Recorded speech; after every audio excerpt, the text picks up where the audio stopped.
দিক থেকে একবার ছেলে হবে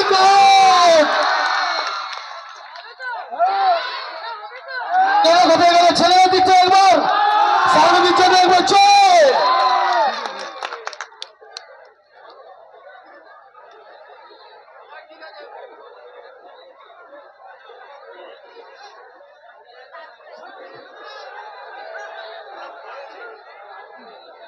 আমরা সরাসরি মাননীয় সাংসদ সায়নী ঘোষ মহাশয়াকে বরণ করে নেব। বরণ করে নিচ্ছে এবং সঙ্গে বরণ করে নিচ্ছেন মাননীয় আরজু পারভিন মহোদয়া। একটু জোরে করতালি, আরে জোরে হাতে তালি।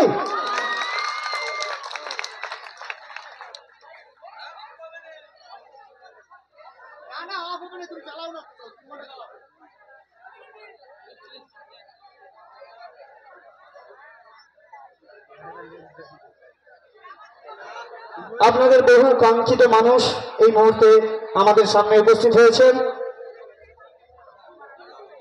আমরা সরাসরি নমস্কার।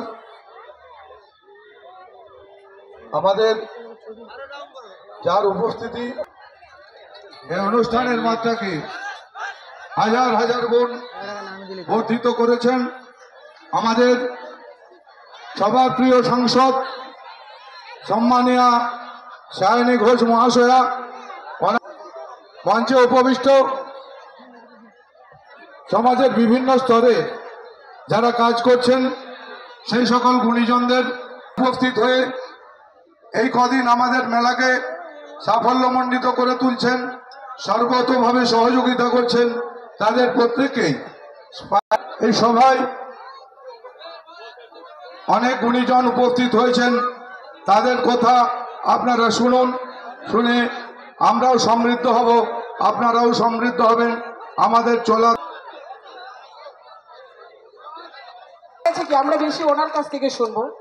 তো আমি বক্তব্য যাওয়ার আগে আমি আপনাদেরকে বলি, আমি নতশিরে শতকোটি প্রণাম জানাই, দুদিক থেকেই জানাই। তার কারণ যেভাবে আশীর্বাদ দিয়ে আপনারা আমাকে ভালোবেসে আশীর্বাদ দিয়ে মমতা বন্দ্যোপাধ্যায়কে আশীর্বাদ করে আরামবাগ লোকসভাকে জয়যুক্ত করে মমতা বন্দ্যোপাধ্যায়ের হাতটাকে শক্ত করে দিয়েছেন এবং আমাকে দিল্লির বুকে পাঠিয়েছেন, এর থেকে বড় বিষয় হতে পারে না।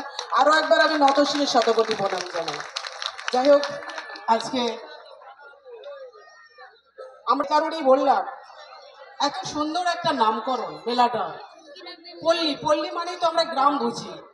গ্রামকে কিন্তু আঁকড়ে ধরে রেখেছে এখানকার মানুষ। গ্রামকে, যে গ্রামে জন্মগ্রহণ করেছে সেটাকে কিন্তু ভুলে যাননি। সেই জন্যই নাম দিয়েছেন পল্লী সাংস্কৃতিক উৎসব মেলা। তো এই মেলা কমিটির প্রতিটি সদস্যকে আমার আন্তরিক প্রীতি শুভেচ্ছা, অধ্যাপক যাকে আন্তরিক প্রীতি শুভেচ্ছা আমি জানাই। আমি বললাম না আমি আজকে বক্তব্য দিতে পারবো না, আমি সব ভুলে যাচ্ছি, এক ঝাঁক নক্ষত্র। তো আমি কৃতজ্ঞ অধ্যাপক ওয়াইজুল হক স্যার মহাশয়ের কাছে। জোরে করতালি।